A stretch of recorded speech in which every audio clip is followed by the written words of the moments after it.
Jam gadang di Bukit Tinggi, ibarat besi sembrani di tanah Minangkabau. Ia punya daya tarik yang membuat banyak orang mendatanginya. Dan yang menjadikannya begitu istimewa, jam gadang melintasi sekurun waktu, mencatat lapisan-lapisan sejarah dan cerita perjuangan rakyat mendapatkan dan mempertahankan kemerdekaan. Kalau istimewanya kalau kita lihat dari sisi waktu, karena orang bisa melihat pertama jam gadang itu sebagai tempat orang melihat waktu.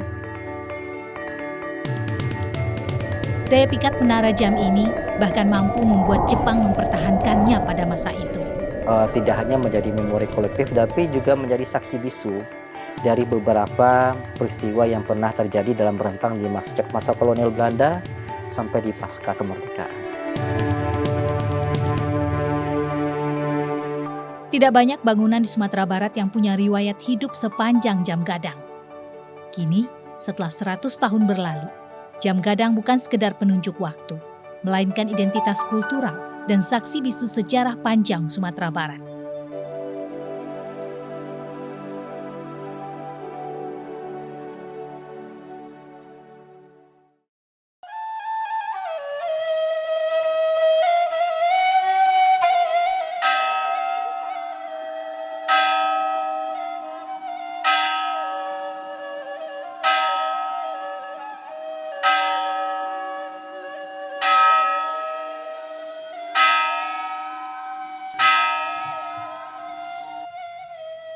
Detak jam gadang terdengar seperti nafas tua yang tenang, dalam, berat, tapi penuh wibawa.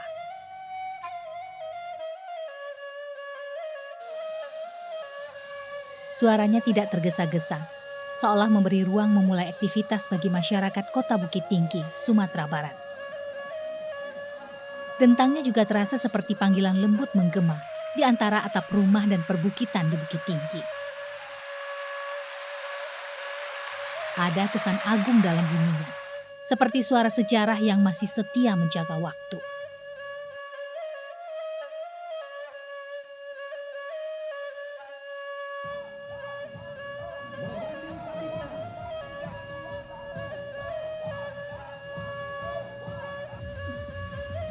Kota Bukit Tinggi, Sumatera Barat memang sudah istimewa sejak dahulunya. Abad ke-18, sebelum kolonial Belanda menguasai, wilayah ini bernama Nagari Kuralimo Jorong, pusat perdagangan dan adat di Luha Agam. Terdiri dari 5 wilayah, yakni Tigo Baleh, Kuguak Panjang, Aur Birugo, Mandiangin, dan Koto Selayan. Tak lama setelah Belanda sampai ke Nagari berhawa sejuk dengan pemandangan Gunung Marapi, Gunung Singgalang, dan Ngarai Sianoknya ini, Nagari Kuralimo Jorong mereka sebut dengan nama Fort de Kock.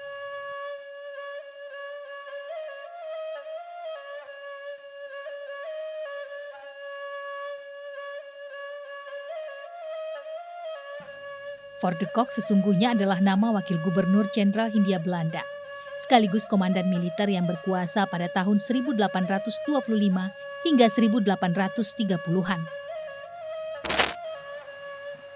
Namanya diambil sebagai bentuk penghormatan kepada Hendrik Merkus de Kock yang juga diabadikan dengan berdirinya Benteng Fort de Kock.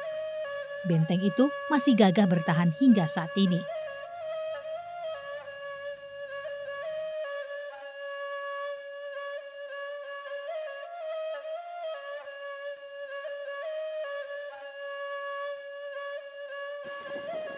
Saat itu, Belanda memang punya rencana jangka panjang untuk kota Fort de Kock yang punya alam indah dan hawa sejuknya. Selain menata kota dengan taman-taman bunga mawar dan mulai mempromosikan Fort de Kock di dunia, pada tahun 1926, 1 abad setelah berdirinya Benteng Fort de Kock, Ratu Wilhelmina mengirimkan hadiah. Hadiah itu bukan benda biasa, ia adalah sebuah jam besar lengkap dengan mesinnya, yang hanya ada 2 di dunia hingga saat ini.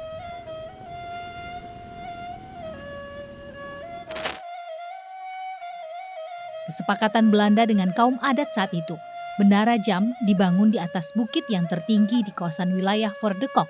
Namanya Bukit Nanta Tinggi, pusat wilayah Nagari Kuralimo Jorong. Menara jam dibangun menjulang sekitar 26 meter, menjadi bangunan yang tertinggi pada masa itu di kota Fort de Kock. Ia berdiri kokoh dengan arsitektur khas Eropa pada masanya. Konon kabarnya, saat itu tidak ada bangunan yang diperbolehkan Belanda melebihi tingginya sang menara jam. Kalau istimewanya kalau kita lihat dari sisi waktu, karena orang bisa melihat pertama jam gadang itu sebagai tempat orang melihat waktu. Dan kemudian di dalam posisi yang ada untuk dunia jam gadang itu meskipun ada di Big Ben maupun di Big Ben dan jam gadang. Kalau misalnya ada satu lagi menara tapi nggak ada jamnya di menara Pisa. Tapi kalau menara Pisa kan menara condong. Tapi kalau untuk jam gadang, kalau kita lihat dari sisi keistimewaannya, yaitu orang bisa melihat jam dari segala penjuru di kota Bukit Tinggi.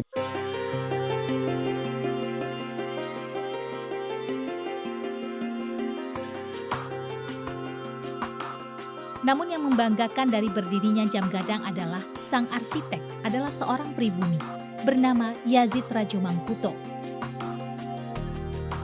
Padahal pada masa kolonial, jarang arsitek lokal diberi kepercayaan untuk proyek monumental.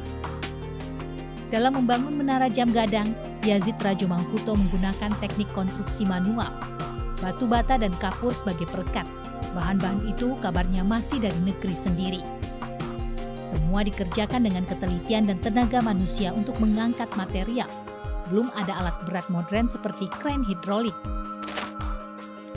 Gaya menara awalnya mengikuti arsitektur Eropa klasik sesuai selera pemerintah Belanda saat itu. Jam gadang sendiri dibangun pada tahun 1916 ya oleh putra kelahiran dari Nagari Koto Gadang ya yang bernama Yazid. Ya, dia merupakan arsitektur yang membangun monumen itu.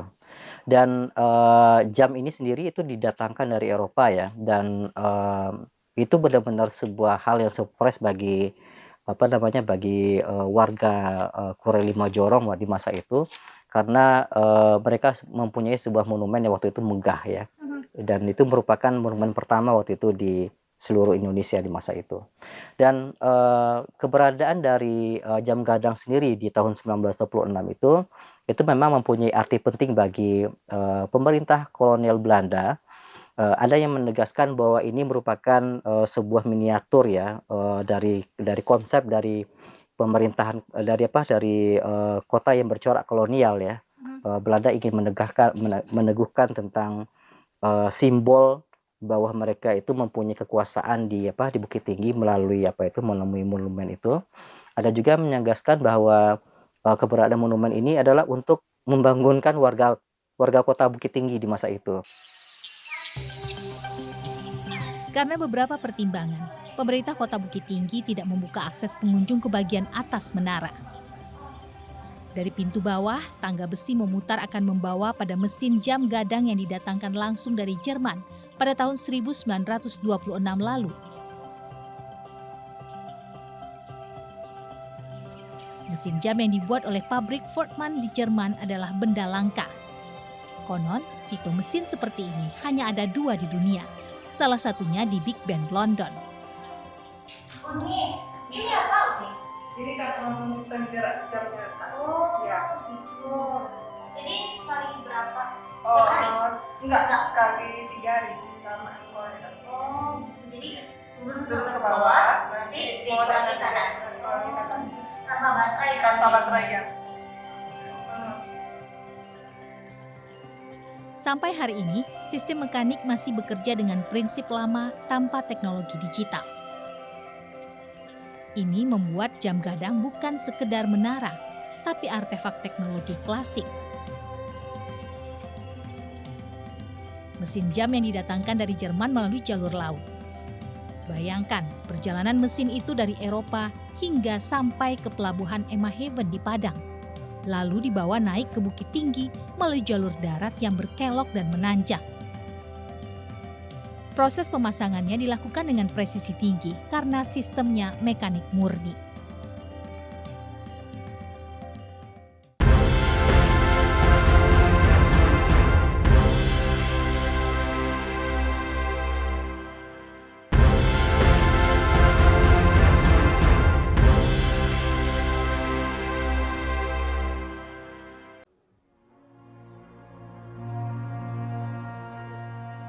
Di puncak menara, lonceng besar yang sudah berusia 1 abad ini berdentang dengan gagahnya. Suaranya begitu percaya diri. Kehadirannya menjadi catatan lahirnya sebuah penanda zaman. Menara jam di Fort de Kock ini disebut masyarakat lokal jam gadang atau berarti jam besar. Diameternya memang besar, 80 cm atau 31 inci. Tidak seperti jam kebanyakan. Tidak ada angka 4 Romawi, yang ada adalah angka 1 yang disejajarkan 4 buah. Jam terletak pada 4 sisi, seluruh penjuru mata angin sehingga bisa melihatnya dari arah mana saja. Karena terletak di bukit yang tertinggi, lama-kelamaan masyarakat menyebut kota Fort de Kock dengan sebutan Bukit Tinggi, Bukit Nanta Tinggi.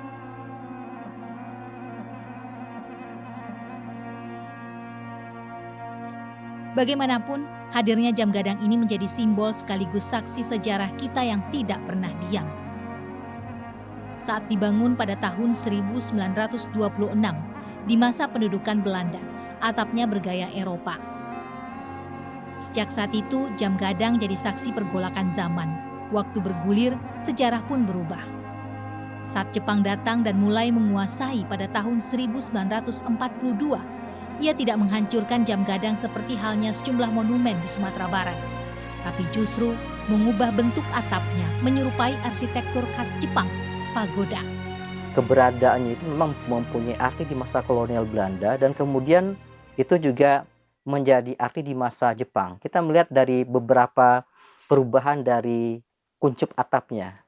Ya, kuncup atapnya itu memang beberapa kali berubah. Di masa kolonial Belanda itu dengan kuncup runcingnya itu, kemudian di masa Jepang dengan miniatur bangunan rumah Jepangnya, kemudian baru di masa revolusi kemerdekaan itu kemudian dirubah lagi menjadi gonjong gitu.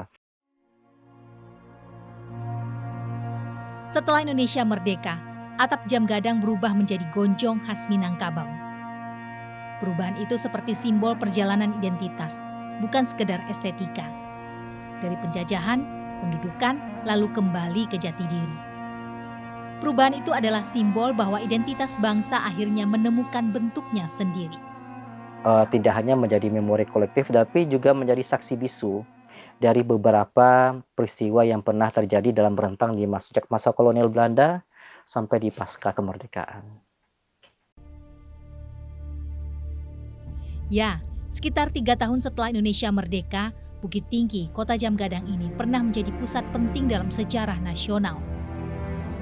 Saat Yogyakarta jatuh dalam agresi militer Belanda kedua, Desember 1948 hingga Juni 1949, pemerintahan darurat Republik Indonesia, PDRI, berdiri dengan ibu kotanya, Bukit Tinggi. Di masa genting itu, jam gadang tetap berdiri, menyaksikan semangat perjuangan dan keteguhan rakyat.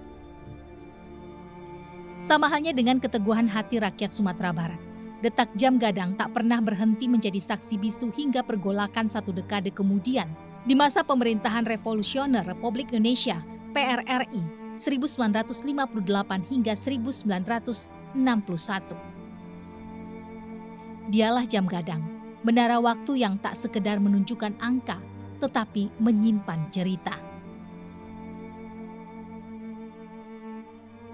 Sebelum menyimpan catatan penting sejarah perjuangan rakyat, awal dibangun pada Juni 1926, jam gadang turut merasakan guncangan bumi akibat gempa besar melanda Padang Panjang sekitarnya. Menara jam sempat miring hingga 30 derajat, namun kemudian mendapat perbaikan, penyesuaian konstruksi. Beberapa bulan setelah bangunan ini diresmikan, itu terjadilah guncangan hebat ya. Gempa di tahun 1926 yang kita kenal sebagai gempa Padang Panjang. Ini kemudian merusakkan infrastruktur dari jam gadang ini dan kemudian dibangun kembali ya oleh pemerintah kolonial Belanda di masa itu. Perawatan jam gadang dari masa ke masa juga dilakukan hingga saat ini. Itulah mengapa cagar budaya nasional ini dijaga sampai ke kawasan sekitar jam gadang, termasuk Gedung Negara Triarga atau Istana Bung Hatta yang selama ini menerima tamu-tamu negara. Kalau berdasarkan informasi dan kemudian kita lihat bahwa kemiringan dari jam gadang itu sudah mengalami kemiringan yang perubahan sedikit untuk kemiringan. Kalau kita lihat pertama memang gara-gara gempa, gara musibah dan kemudian ya alam.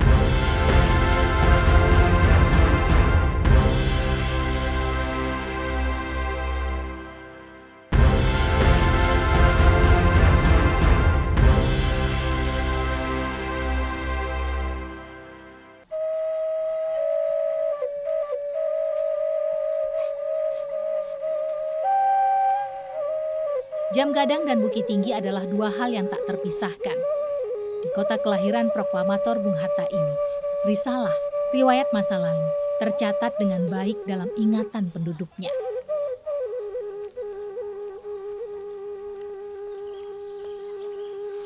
Seratus tahun kita berlalu, generasi berganti, bangunan bertambah, jalanan makin ramai. Namun jam gadang tetap menjadi titik temu. Bahkan di jantung kota inilah, lokasi nostalgia banyak orang Minang rantau saat pulang kampung. Jadi ruang kenangan, ruang cerita cinta, dan ruang aksi budaya.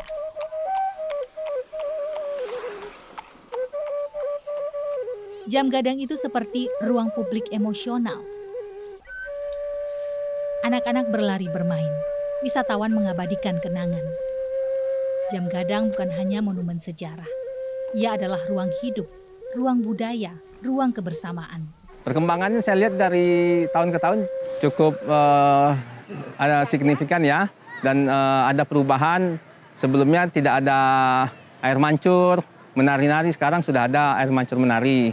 Terus kotanya makin lama makin bersih, dan sekarang sudah ada tugu 100 tahun dari jam gadang ini.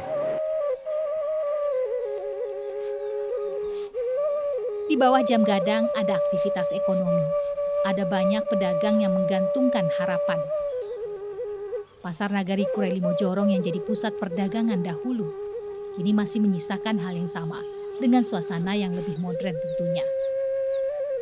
Sekitar jam gadang masih jadi pusat perdagangan rakyat untuk sejumlah barang.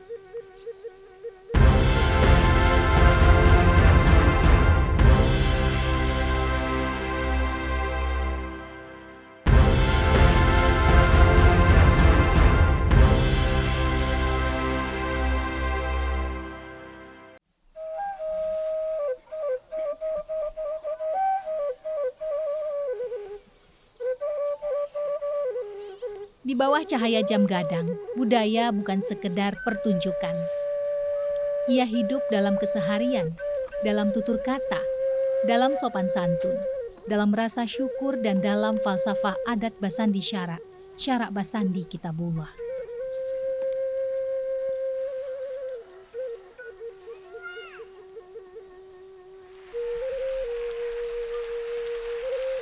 Jam terus berdetak. Angka-angka terus berputar. Namun satu hal tetap sama. Jam gadang adalah penanda jati diri Minangkabau. Mengiringi generasi yang datang dan pergi tanpa pernah melepas identitasnya.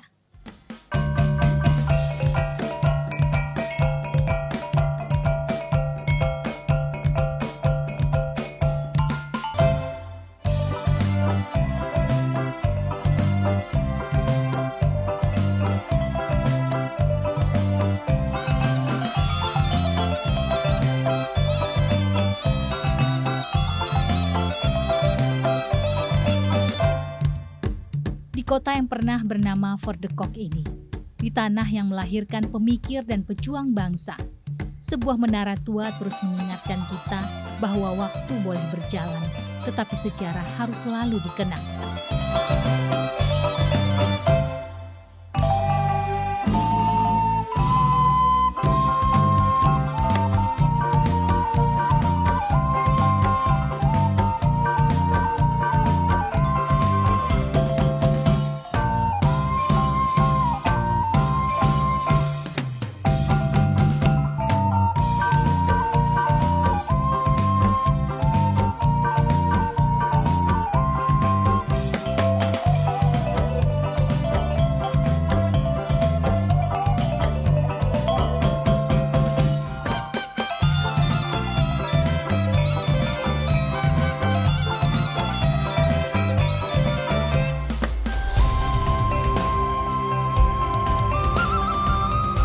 Siang hari ia gagah, malam hari ia romantis dengan cahaya lampu yang hangat.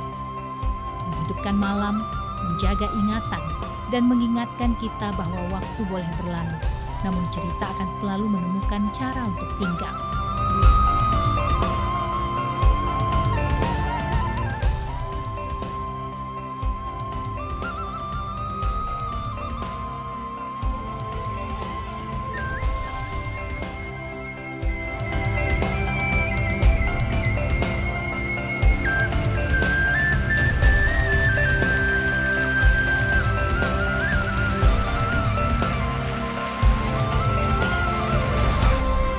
Budaya terus tumbuh menjadi nafas yang menghidupkan kota. Serta pengingat bahwa Minangkabau bukan hanya tempat, melainkan jiwa yang tak lekang oleh